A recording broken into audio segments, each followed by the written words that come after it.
উচ্চ ঝুঁকিপূর্ণ ৩০ এলাকায় আজ থেকে শুরু হামের টিকাদান কর্মসূচি। প্রথম ধাপে পাচ্ছে ৬ মাস থেকে ৫ বছরের কম বয়সী সব শিশু।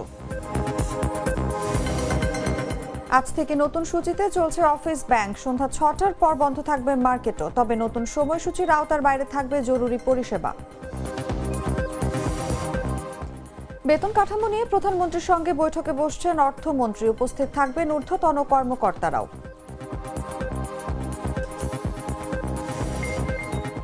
ইরান থেকে দ্বিতীয় পাইলটকেও জীবিত উদ্ধার, ট্রাম্পের বিজয় উল্লাস। উদ্ধার অভিযানে যাওয়া মার্কিন উড়োজাহাজ ভূপাতিত, দাবি ইরানের।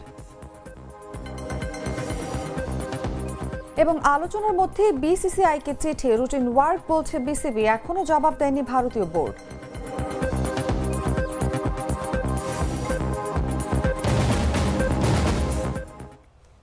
এতক্ষণ শুনছিলেন সংবাদ শিরোনাম। দর্শক, আমন্ত্রণ দুপুর ১টার সংবাদে। সঙ্গে আছে আমি অনুভা বিশ্বাস।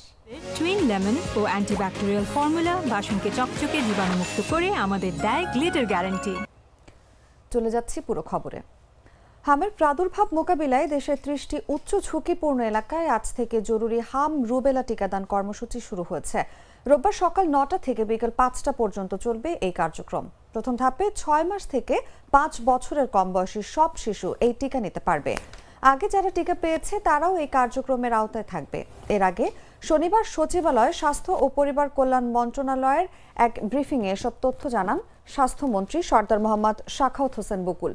তিনি বলেন, দেশের সাম্প্রতিক সময় কিছু এলাকায় হামের প্রাদুর্ভাব বেড়ে যাওয়ায় জাতীয় ও আন্তর্জাতিক বিশেষজ্ঞদের পরামর্শে এই কর্মসূচি নেওয়া হয়েছে। আগামী ২১শে মের মধ্যে কার্যক্রম সম্পন্ন করার লক্ষ্য নির্ধারণ করা হয়েছে। স্কুল, মাদ্রাসা, শ্রমঘন এলাকা এবং ঝুঁকিপূর্ণ বসতিতেও অস্থায়ী টিকাদান কেন্দ্র স্থাপন করা হতে পারে। স্বাস্থ্য বিভাগ জানিয়েছে, আক্রান্ত বা সন্দেহভাজন শিশুদের ভিটামিন এ ক্যাপসুল দেওয়া হবে, তবে সুস্থ শিশুর ক্ষেত্রে শুধু টিকা প্রয়োগ করা হবে। অসুস্থ শিশুকে সুস্থ হওয়ার পর টিকা নিতে বলা হয়েছে। কর্মসূচির আওতায় ১৩,২৩,৬০০ শিশুকে টিকা দেওয়ার লক্ষ্যমাত্রা নির্ধারণ করা হয়েছে। পরিস্থিতি অনুযায়ী পরে কর্মসূচি আরও বিস্তৃত করা হবে।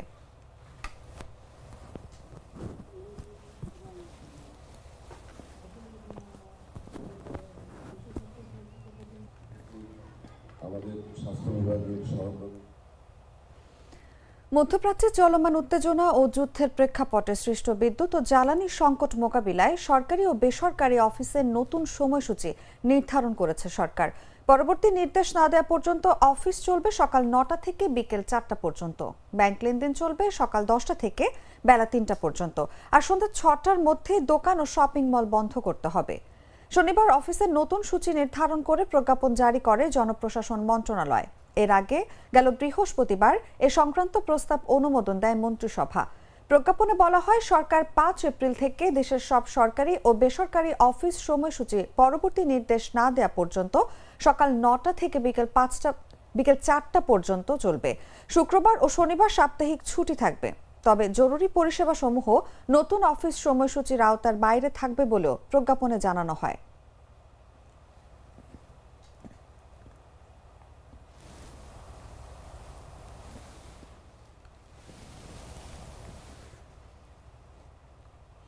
সরকারি কর্মকর্তা কর্মচারীদের জন্য প্রস্তাবিত নতুন পে স্কেল বা বেতন কাঠামো বাস্তবায়নের বিষয়ে উচ্চ পর্যায়ের দিক নির্দেশনা নিতে প্রধানমন্ত্রীর সঙ্গে বৈঠকে বসছেন অর্থ ও পরিকল্পনা মন্ত্রী আমির খসরু মাহমুদ চৌধুরী। রোববার দুপুরে প্রধানমন্ত্রীর কার্যালয়ে এই বৈঠক অনুষ্ঠিত হওয়ার কথা রয়েছে। বৈঠকে সভাপতিত্ব করবেন প্রধানমন্ত্রী তারেক রহমান। এতে অর্থ সচিব ডক্টর মোহাম্মদ খায়রুজ্জামান মজুমদার সহ প্রধানমন্ত্রীর কার্যালয় এবং সংশ্লিষ্ট মন্ত্রণালয়ের ঊর্ধ্বতন কর্মকর্তারা উপস্থিত থাকবেন বলে জানা গেছে।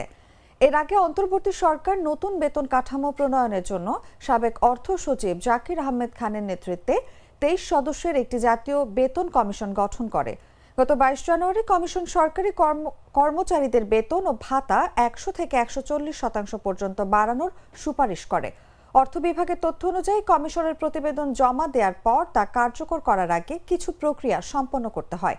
এর অংশ হিসেবে গত ৮ ফেব্রুয়ারি মন্ত্রিপরিষদ সচিবকে প্রধান করে ৯ সদস্যের একটি পর্যালোচনা কমিটি গঠন করা হয়।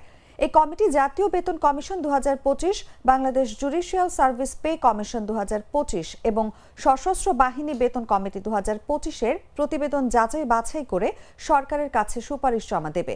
পরবর্তী কার্যক্রম শুরু হবে এই সুপারিশের ভিত্তিতে। তবে 12ই ফেব্রুয়ারির জাতীয় নির্বাচনের পর নতুন সরকার গঠনের কারণে রাজনৈতিক পরিস্থিতি পরিবর্তিত হওয়ায় পর্যালোচনা কমিটি এখনও কাজ শুরু করতে পারেনি।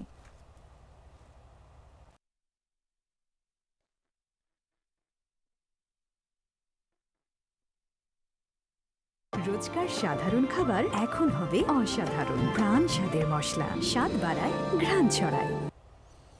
ইরানের সঙ্গে যুক্তরাষ্ট্র ও ইসরায়েলের যুদ্ধের প্রভাবে দেশে জরুরি জ্বালানি চাহিদা পূরণের জন্য সরাসরি ক্রয় পদ্ধতিতে কাজাখস্তান থেকে 1 লাখ টন পরিশোধিত ডিজেল এবং সিঙ্গাপুর থেকে 2 কার্গো তরলীকৃত প্রাকৃতিক গ্যাস আমদানি করতে যাচ্ছে সরকার।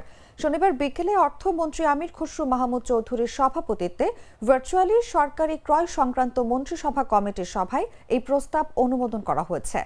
প্রস্তাবে বলা হয়, কাজাখস্তান থেকে প্রতি ব্যারেল $৫০.06 মূল্যে 1 লাখ টন ডিজেল কেনা হবে।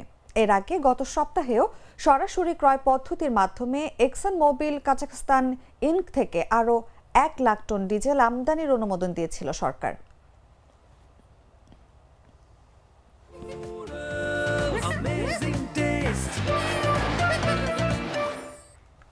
জানাব আন্তর্জাতিক সংবাদ।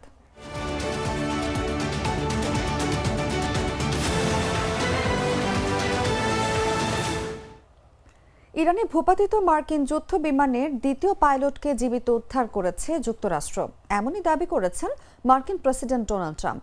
এই ঘটনাকে যুক্তরাষ্ট্রের ইতিহাসের অন্যতম সাহসী ও দুঃসাহসিক উদ্ধার অভিযান বলে দাবি করেছেন তিনি, যদিও এখনও বিস্তারিত তথ্য যাচাই করা সম্ভব হয়নি। বিস্তারিত জাগো ডেস্ক রিপোর্টে।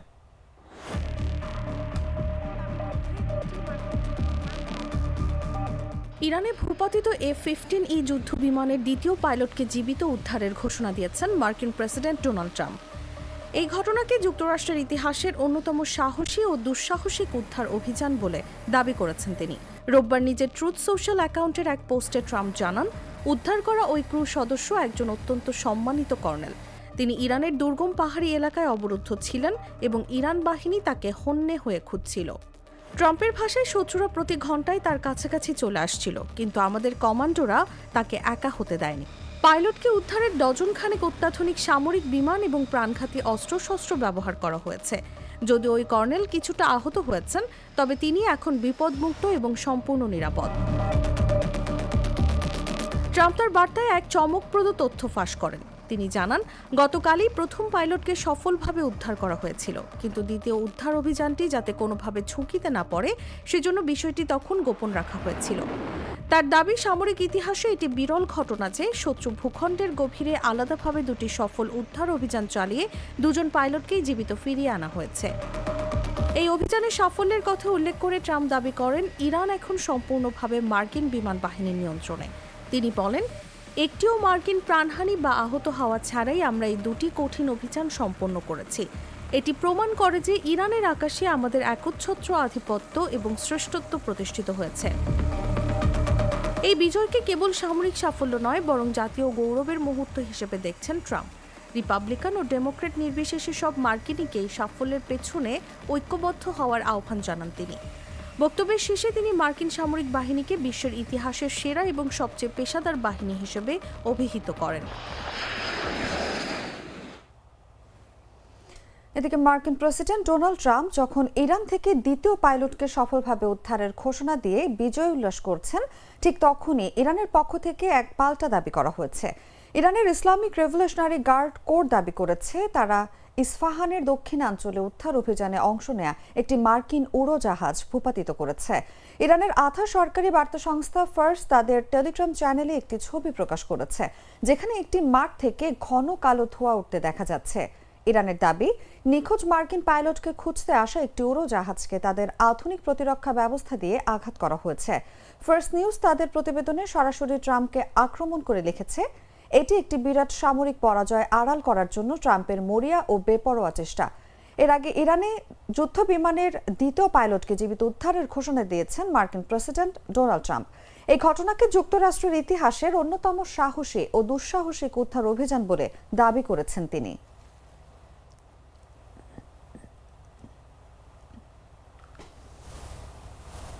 সংবাদ শেষ করব খেলার খবর জানিয়ে।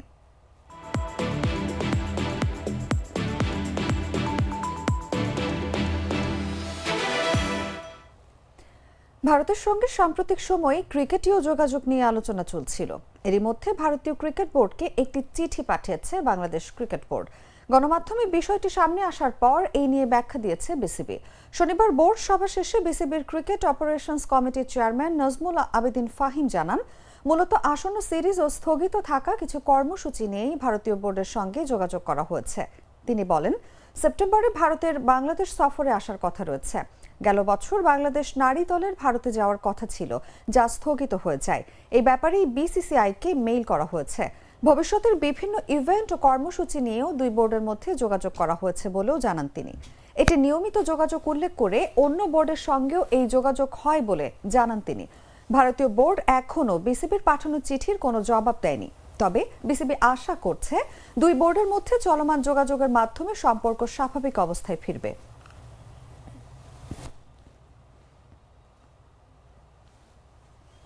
সংবাদ শেষ করার আগে শিরোনামগুলো জানিয়ে দিচ্ছি আরও একবার।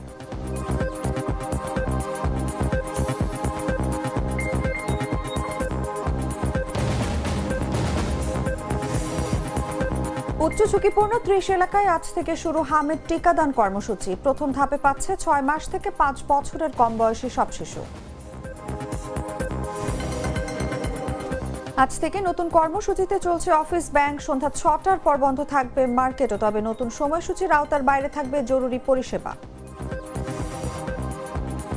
বেতন কাঠামো নিয়ে প্রধানমন্ত্রীর সঙ্গে বৈঠকে বসছেন অর্থমন্ত্রী। উপস্থিত থাকবেন ঊর্ধ্বতন কর্মকর্তারাও। ইরান থেকে দ্বিতীয় পাইলটকেও জীবিত উদ্ধার। ট্রাম্পের বিজয় উল্লাস। উদ্ধার অভিযানে যাওয়া মার্কিন উড়োজাহাজ ভূপাতিত দাবি ইরানের। এবং আলোচনার মধ্যেই বিসিসিআইকে চিঠি। রুটিন ওয়ার্ক বলছে বিসিবি, এখনো জবাব দেয়নি ভারতীয় বোর্ড।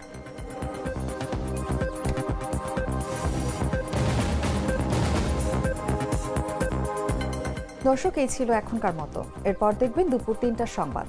প্রতি মুহূর্তের সর্বশেষ খবর জানতে ভিজিট করুন jagonews24.com। ফলো করুন আমাদের ভেরিফাইড ফেসবুক পেজ এবং সাবস্ক্রাইব করুন জাগো নিউজের ইউটিউব চ্যানেল। ধন্যবাদ সবাইকে।